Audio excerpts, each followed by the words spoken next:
Nous sommes ravis de vous savoir au rendez-vous de l'actualité sur Canal 3 Bénin. Voici le sommaire. Le paludisme au Parlement béninois. Cette pathologie a fait l'objet de la session d'orientation des députés. Session tenue hier vendredi. Et il a surtout été question du plaidoyer de suivi budgétaire pour l'élimination de cette maladie au Bénin. La session est une initiative de l'organisation internationale Speak Up Africa avec le soutien du ministère de la Santé, nous dirons Idrissou Boukari et Elvis Tonouan. Nous parlerons ensuite de la première session ordinaire de la Commission nationale des finances locales. Les assises, c'était jeudi dernier à Boïcom. Ici, il est question de procéder à la répartition du fonds d'appui au développement des communes FADEC 2022. Le ministre de la décentralisation et de la gouvernance locale était à la cérémonie d'ouverture. Imetilena Moussou nous donnera les détails dans ce journal. Et puis les membres de l'équipe technique de formulation du compact régional devant servir à relier le Bénin au Niger sont officiellement installés. L'équipe est composée de 10 acteurs. Leur mission, dérouler le programme de développement du transport pour l'intégration régionale entre le Bénin et le Niger, accessoirement le Burkina Faso aussi. Cette ambition est contenue dans le compact 2 du Millennium Challenge et compte à Bénin. Voilà pour le sommaire. Eh bien, bonsoir et bienvenue à notre rendez-vous vespéral de l'actualité. Le paludisme au Parlement béninois. Cette pathologie a fait l'objet de la session d'orientation des députés, session tenue hier vendredi. Il a surtout été question de plaidoyer de suivi budgétaire pour l'élimination de cette maladie au Bénin. La session est une initiative de l'organisation internationale Speak Up Africa avec le soutien du ministère de la Santé. Compte rendu, Idrissou Boukari et Elvis Tonouan. Malgré d'énormes efforts que déploient les gouvernants pour l'éradiquer du continent, le paludisme reste un problème de santé publique et de développement en Afrique. Au Bénin, il constitue la première cause de consultation, d'hospitalisation et de décès chez les enfants de moins de 5 ans. Aux côtés des acteurs qui s'y sont engagés dans la lutte, les députés entrent désormais dans la danse pour faire reculer le mal. Ce vendredi 24 juin 2022, l'organisation internationale Speak Up Africa, basée à Dakar au Sénégal, organise en collaboration avec le programme national de lutte contre le paludisme cette session d'orientation des parlementaires sur le plaidoyer et le suivi budgétaire en faveur de l'élimination du paludisme. Ensemble, nous pouvons mutualiser nos efforts et nos ressources afin d'arriver à l'élimination du paludisme une fois pour toutes. Votre contribution, chers parlementaires, permettra aux populations de vivre dans un pays exempt de paludisme.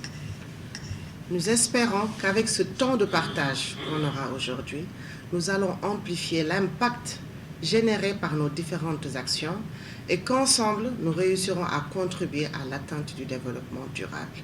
Pour ma part, je reste tout de même convaincu que cette séance d'échange nous apportera des réponses en tant que législateurs sur les réformes nécessaires à la lutte contre le paludisme. Bien entendu, une journée ne suffira pas à cela.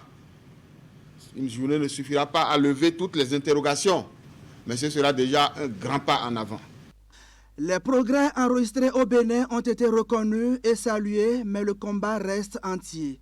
L'initiative de Speak Up Africa aura donc pour finalité une priorisation et une augmentation subséquente des ressources allouées à la santé et précisément à la lutte contre le paludisme dans le budget national. L'engagement des parlementaires est un pilier incontournable dans cette lutte.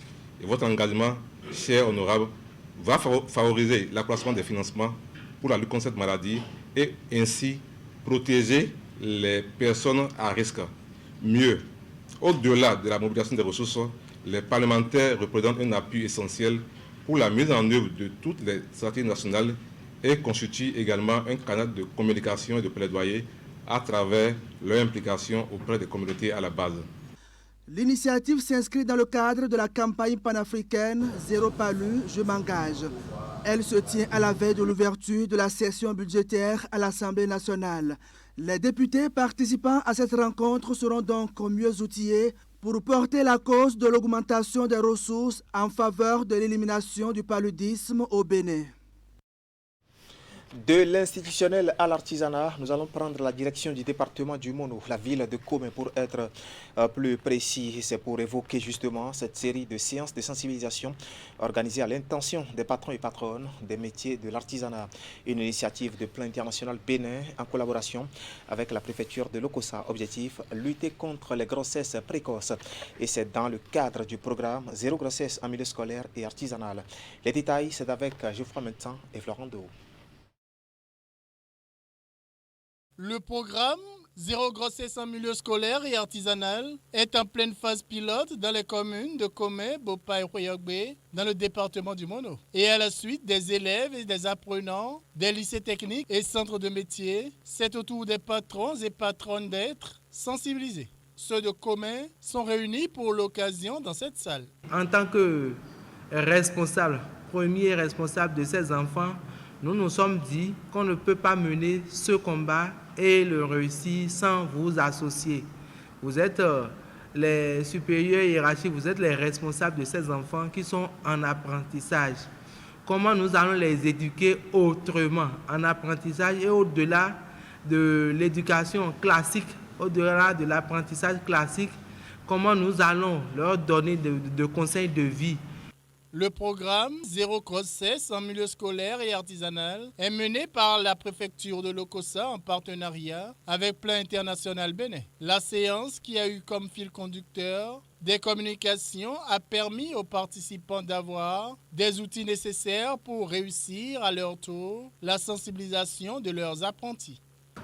Vous allez vraiment nous aider pour qu'au quotidien, vous puissiez rappeler à vos apprenants, à vos apprentis, que ce n'est pas encore le moment de tomber enceinte, que ce n'est pas encore le moment de s'adonner de façon intensive aux activités sexuelles.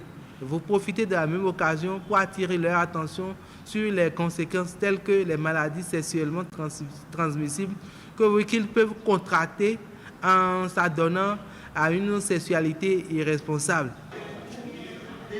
Les patrons et les patrons, nous ne connaissons pas ça avant, mais aujourd'hui que les gens sont arrivés, on a tiré des leçons et on a encore conclu que nous devons apprendre nos apprentis, éduquer nos apprentis en leur parlant sur la grossesse non désirée.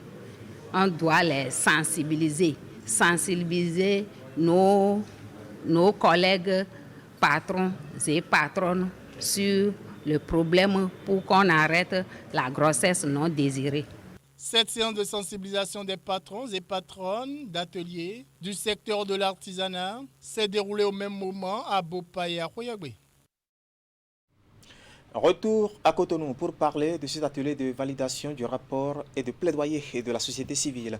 Une initiative de l'ONG Changement Social Bénin qui vise à fédérer les observations et les suggestions en un document commun pour l'amélioration de défense et le respect, bien sûr, des droits humains au Bénin. Retour ici sur la cérémonie d'ouverture avec le compte rendu de Eluric Gaba qui est présenté par Teddy Goudalo.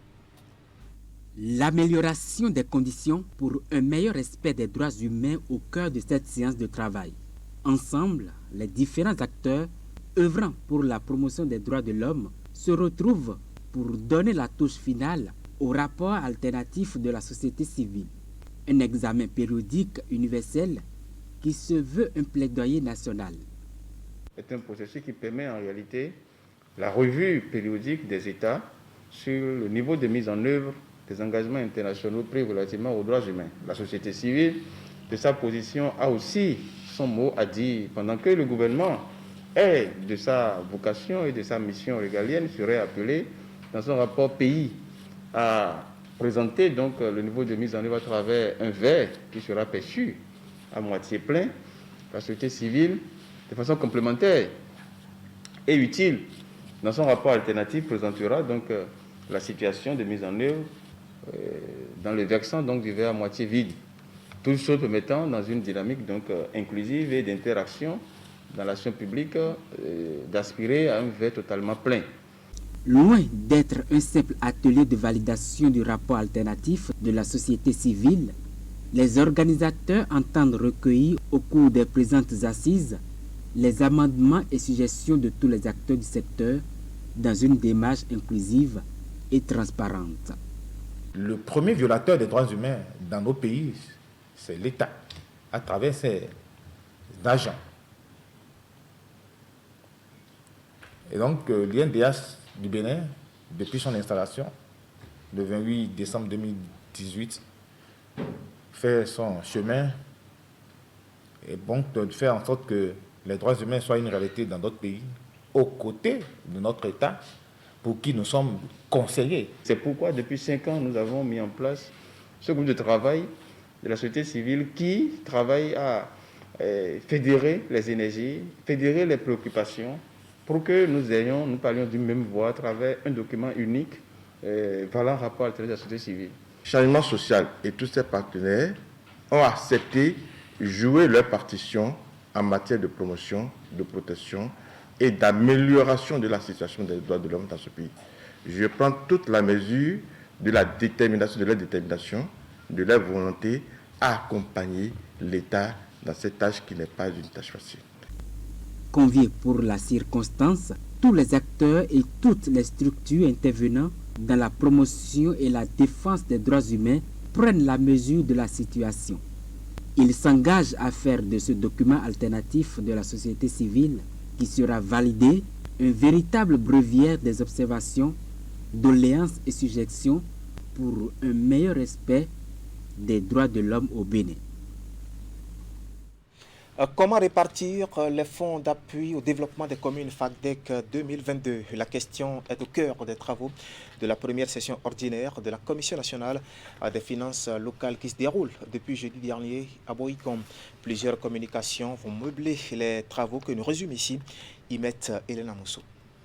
La première au titre de l'année 2022, la session est organisée par la Commission nationale des finances locales, CONAFIL. C'est le cadre idéal pour les participants de débattre des questions majeures portant sur les finances dans les communes. Les assises interviennent dans un contexte de réforme visant l'amélioration de l'action communale pour une décentralisation au service du bien-être des populations.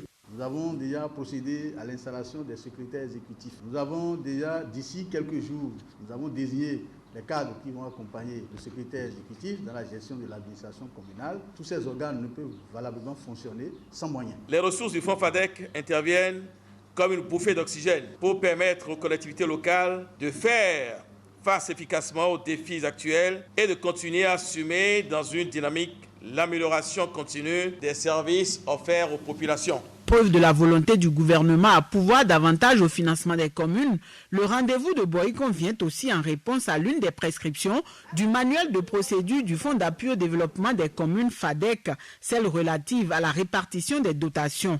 Au regard des tests, ces dernières doivent se faire en toute transparence devant les membres de la CONAFIL. À cet effet, cette session sera donc consacrée à plusieurs points, notamment la répartition des ressources du FADEC, fonctionnement et investissement 2022.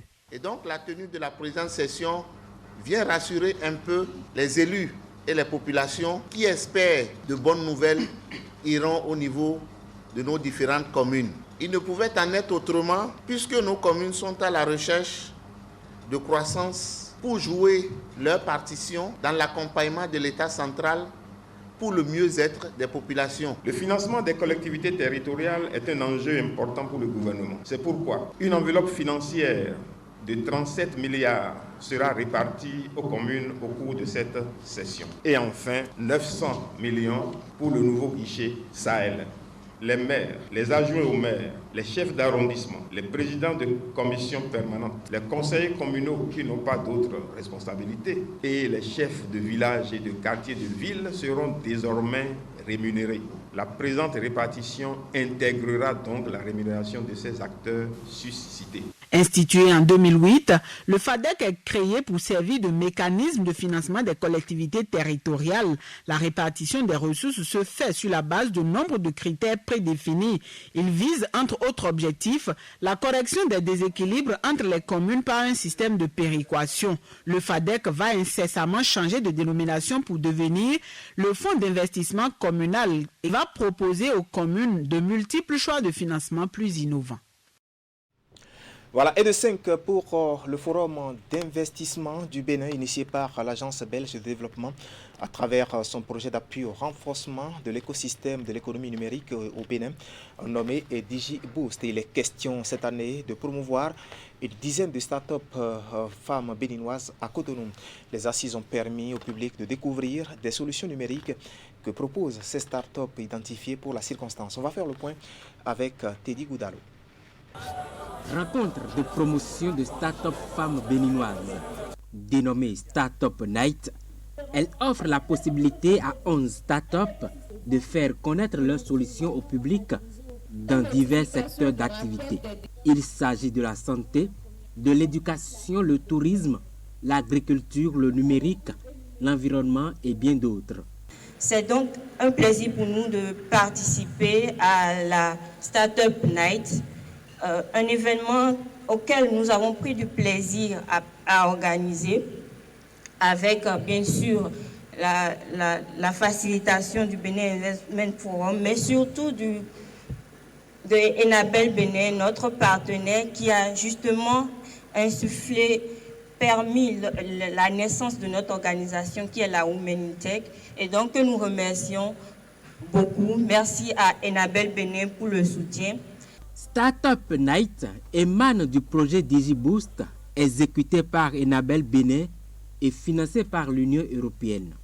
Placé sous le thème Women in Tech, construire une industrie technologique plus inclusive et diversifiée, elle est conçue dans le cadre de la 5e édition du Forum d'investissement du Bénin. Il y a eu un travail de préparation, déjà d'identification de ces femmes-là et de préparation pendant les semaines qui ont précédé ce temps où elles ont eu à travailler à l'exercice de pitcher leur projet et arriver à convaincre des investisseurs, mais aussi, je pense, tout acteur ici présent.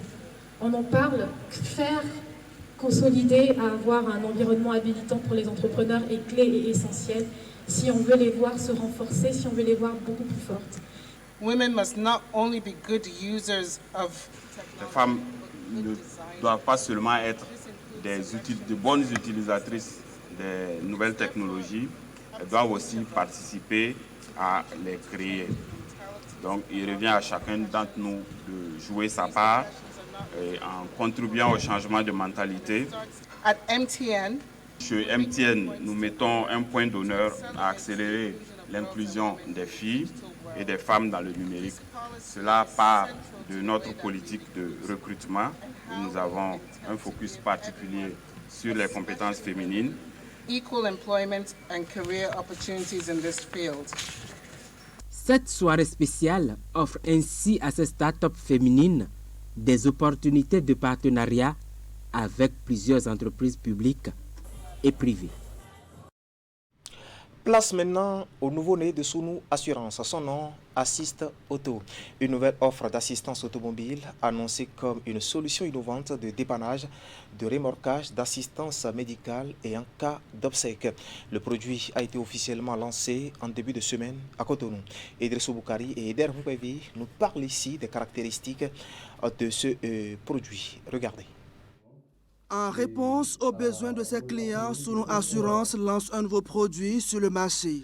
Assist Auto est déjà opérationnel pour révolutionner les services d'assurance au Bénin. Vers des services que vous n'avez encore jamais eu l'occasion d'avoir sur le territoire béninois. C'est une solution innovante qui renforce la présence de Sounou Assurance dans la vie et le quotidien des assurés dans leur déplacement à n'importe quel endroit dans le pays. Assist Auto, c'est un véritable produit d'assistance qui offre aujourd'hui aux assurés de Sounou la possibilité de bénéficier d'un hébergement lorsqu'ils sont confrontés à un cas de panne ou de sinistre dans une zone reculée et que du fait de l'heure, un technicien de la mécanique ne puisse intervenir à ce moment précis ou du fait du temps que la résolution du problème détecté pourrait mettre, l'assuré a besoin de poser la tête quelque part, de se reposer avant de continuer son trajet demain. Assist Auto est une offre à 3 dimensions. En fonction de ses besoins et ses exigences, l'assuré a à sa disposition 3 packs essentiels, confort et premium, avec chacun des avantages exceptionnels. Un service après-vente qui reste unique dans une panoplie d'offres d'assurance automobile. Il se pourrait qu'il y ait une panne quelque part où le véhicule ne peut pas bouger, il faut attendre le lendemain parce que la panne a eu lieu à 23h ou à 1h du matin. On est prêt à payer les frais de gardiennage pour sécuriser ce véhicule qui ne peut pas bouger, qu'on n'a peut-être pas voulu remorquer ou qu'on a déposé dans un garage où on pense que ce n'est pas en sécurité parce qu'on peut enlever les vitres, les pare-brise, etc. Nous payons encore des frais de gardiennage. Et ça ne finit toujours pas. Transport sanitaire. Il s'est passé quelque chose de relativement grave. On a remarqué que dans cette zone, il n'y a pas un plateau technique qui peut faire l'affaire. Il peut faire descendre dans une clinique privée de renommée ou au CNHU.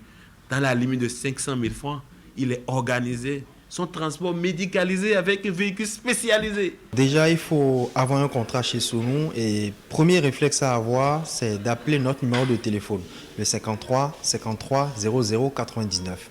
On est joignable 24 heures sur 24 et quel que soit le jour en fait quoi. Donc on appelle, on donne sa position et de par sa position, on envoie automatiquement une aide. Un remorqueur vient vers vous avec un mécanicien. Il aide à identifier la panne et il pourra intervenir pour la suite. Le groupe Sunu Assurance, c'est plus de 20 ans d'expérience au Bénin. Présent dans plus de 15 pays avec 25 sociétés. Son nouveau produit Assist Auto, mis sur le marché ce lundi 20 juin, vient marquer une fois encore une longueur d'avance avec d'autres compagnies d'assurance au Bénin. Voilà, allez souscrire donc à cette nouvelle offre de Sunu Assurance. Sur tout un autre plan, le Bénin vend le meilleur de ses attraits économiques et la santé de son marché financier depuis jeudi dernier. C'est à la faveur du Forum international des investissements du Bénin, une initiative de la Fondation Wanou qui cette année est à sa 5e édition. L'initiative bénéficie d'ailleurs du soutien de la Chambre de commerce et d'industrie du Bénin. Précision, William Clécan et Henri Ganti. Pour un pays à un taux de 70% de financialisation comme le Bénin, le Forum d'investissement a de quoi attirer toutes les attentions. Cette année, c'est la 5e édition de cet espace de valorisation du potentiel économique du Bénin. Le Bénin est en plein essor et le Bénin rayonne. C'est un Bénin nouveau, plus confiant.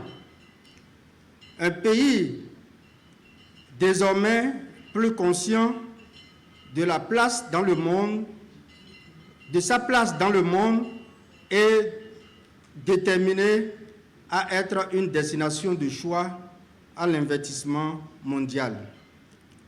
Le taux de croissance économique est encourageant malgré la crise double, crise Covid-19 et la guerre entre la Russie et l'Ukraine. Distingués invités, je ne saurais terminer mes propos sans remercier une fois encore les organisateurs de ce forum et toutes les parties prenantes. Différents responsables de structures privées, pourvoyeurs d'opportunités et institutions financières nationales et sous-régionales se sont succédés au pupitre. Tous les secteurs d'activité sont abordés et chacun propose les opportunités de son domaine. Le ministère des Affaires sociales présente les enjeux du microcrédit à la FIA. Au tourisme, Jean-Michel Abimbola vend les mérites de l'environnement béninois, propice à l'implantation de plusieurs groupes internationaux déjà pour des projets novateurs. L'agence de promotion des investissements et de l'exportation APIEX ne pouvait manquer à ce rendez-vous. Son directeur général convainc l'assistance de la célérité qui caractérise désormais le monde des affaires au Bénin depuis quelques années. Et autour de Sipi Bénin SA, emmené par Leton Béton, de présenter le Bénin en voie de devenir un hub industriel grâce à la zone économique spéciale de Golo-Dibézé qui sort de terre. Plusieurs autres acteurs de l'économie vont venir après. Tous dans le seul but d'afficher l'ambition claire du Bénin de changer les anciennes données en mettant un accent sur la promotion de l'industrie locale. Ceci à travers la transformation sur place des produits issus de l'agriculture au pays. Le Forum international des investissements du Bénin est organisé par la Fondation Wanou. Voilà les attraits économiques du Bénin en pleine promotion donc. Les membres de l'équipe technique de formulation du compact régional devant servir à relier le Bénin et le Niger sont officiellement installée. L'équipe est composée de 10 acteurs. Leur mission, dérouler le programme de développement du transport pour l'intégration régionale entre le Bénin et le Niger, accessoirement le Burkina Faso aussi. Et cette ambition est contenue justement dans le Compact 2 du Millennium Challenge et Compte Bénin. Suivez ici la nomenclature de cette équipe avec Afis Bleouma. Il est le coordonnateur national de cette équipe. Il sera suivi du ministre d'État chargé du développement et de la coordination de l'action gouvernementale, Ablé Biochani. Suivez. L'équipe technique de formulation est composée d'un coordinateur national, un spécialiste des infrastructures routières, un spécialiste des opérations spéciales de transport, un spécialiste en performance environnementale et sociale, un expert en genre et inclusion sociale, un responsable financier, un spécialiste en passation des marchés, un responsable des communications et un économiste spécialiste en suivi et évaluation. Le renforcement et la réhabilitation de ce corridor contribueront à accroître la rapidité et l'efficacité du transit des marchandises en provenance de Cotonou vers d'autres marchés extérieurs, voisins et éventuellement au-delà. Mesdames, Messieurs les membres de l'équipe technique de formulation du Compact, vous l'avez sans doute compris, le gouvernement met un point d'honneur à l'avènement et la mise en œuvre efficace de ce projet d'envergure régionale, afin de faciliter une plus grande croissance économique pour notre pays. Ainsi, il est de votre responsabilité de baliser le chemin pour la réalisation effective de ce noble objectif. Durant les jours et les mois à venir, votre mission sera d'animer sur le plan technique tout le processus de formulation du programme de transport pour l'intégration régionale entre le Bénin et le Niger. Voilà, le Centre national de sécurité routière EI est en campagne nationale de sensibilisation pour réduire les accidents mortels enregistrés sur nos axes routiers. Ce soir, nous allons marquer un arrêt à Boïcon où le centre a distribué cette semaine plus d'une centaine de casques homologués. Mais avant d'offrir ces casques homologués, il y a eu des échanges avec les usagers de la route sur les bons comportements adoptés en circulation. Précision, Imet Selena Moussou. Une campagne de distribution de casques homologués dans les communes, l'activité conduite par le Centre national de sécurité routière vise une fois encore à sensibiliser les bénéficiaires et par ricochet les populations en vue de réduire les décès liés au cas d'accident sur les routes. Après Abomey, Calavi et Lokossa, Aubin Adou Konou et sa suite étaient ce lundi face aux conducteurs de taxi-moto des communes du Zou, les étudiants ambassadeurs et certaines organisations. Après que la coopération du Maroc et du Bénin ait noué des relations, en plus des formations, nous avions bénéficié des dons de 1000 casques. Donc, sous l'instruction du ministre des Infrastructures et des Transports, il a été décidé d'orienter des casques vers les cibles et pour que dans tout le Bénin, nous puissions avoir des modèles pour montrer aux gens que porter un casque c'est bon, mais un casque homologué c'est encore plus sûr. Nous avions sollicité des gens qui puissent porter effectivement les casques, qu'ils profitent pour sensibiliser ceux qui nous remorquent. Et là, nous allons prier pour que la coopération nous apporte d'autres fruits et comme ça, on peut élargir l'assiette vers beaucoup de personnes. Nous n'avons que 1000, mais nous sommes en train de faire de telle manière que toutes les zones géographiques puissent être vraiment servi. La distribution des casques a été précédée d'une séance d'échange. Diverses notions de sécurité ont été rappelées avec un accent particulier sur les avantages du port du casque. Les bénéficiaires ont été choisis sur la base de critères bien définis. Ils ont été sélectionnés dans l'ensemble des communes du département. Au total, 150 casques ont été remis à l'occasion. Donc, je voudrais vous demander de faire bon usage de ces casques. Il ne faut pas accrocher le casque à la moto pour dire qu'on est en train de se protéger. Et dès qu'on voit le policier arriver, rapidement, on s'arrête pour mettre le casque. Non, le casque doit être porté permanemment. Ça me va droit au cœur quand même. Je suis très content de cette séance. Je vais toujours porter mon casque et donner de bons exemples aux autres qui circulent sans casque. Le casque là, c'est différent. C'est le casque de qualité. Les autres casques c'est des chiffons seulement. Mais quand j'ai touché à l'intérieur, c'est dur. Quand quelque chose va tomber jusqu'à arriver à ce niveau, mon frère, ce serait, en tout cas, je ne sais que remercier le directeur et surtout ceux qui ont fait ce don. Et aussi, pour acheter le casque, il faut acheter le casque homologué comme ce que nous venons de prendre. Avant de démarrer la moto, il faut être sûr que tu as ta casque sur ta tête, car on peut changer les pièces de la moto, mais on ne change pas les pièces, surtout la tête de l'homme. La réussite de l'opération dépend de l'usage fait par ces derniers des casques reçus. Tous ont promis de s'appliquer davantage pour le respect des consignes données, car disent-ils, leur vie en dépend.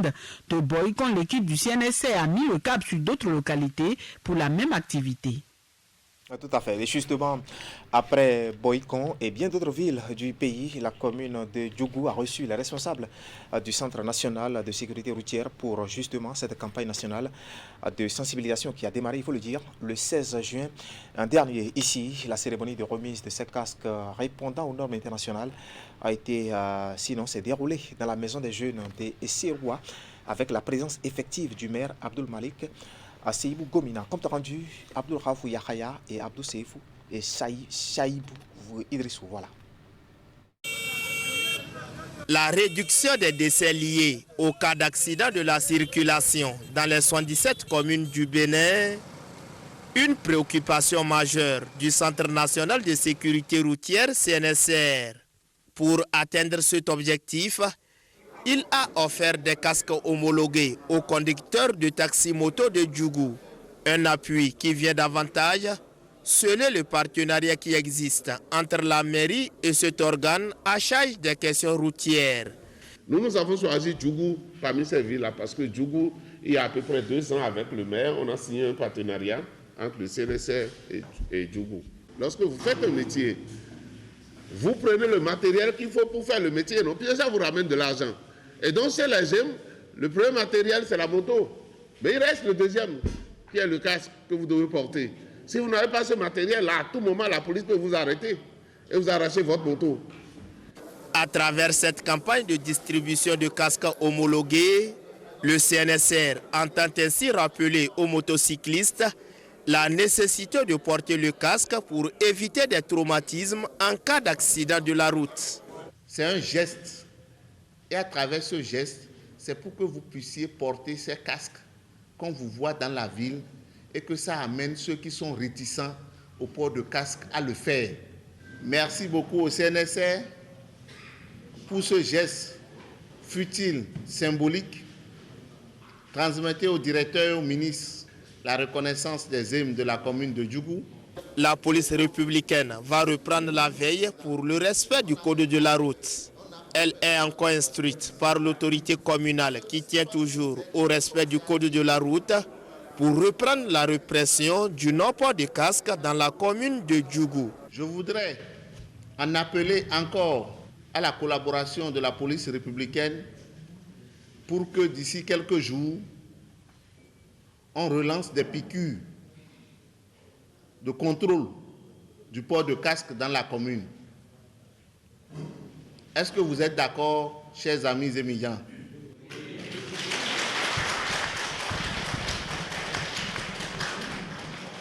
Donc, monsieur le commissaire, la balle est dans votre camp désormais. Puisque les usagers sont preneurs, ils réclament même votre déploiement sur les artères.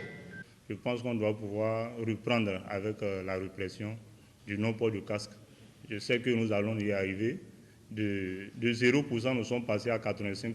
Je pense que c'est vraiment extraordinaire.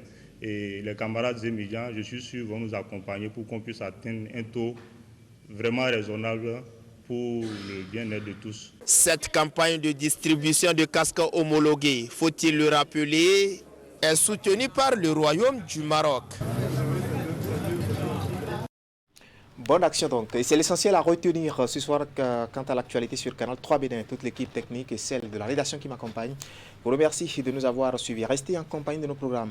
Moi, je vous retrouve demain dimanche, si Dieu nous prête vie. Bonne suite de week-end à toutes et à tous et à demain.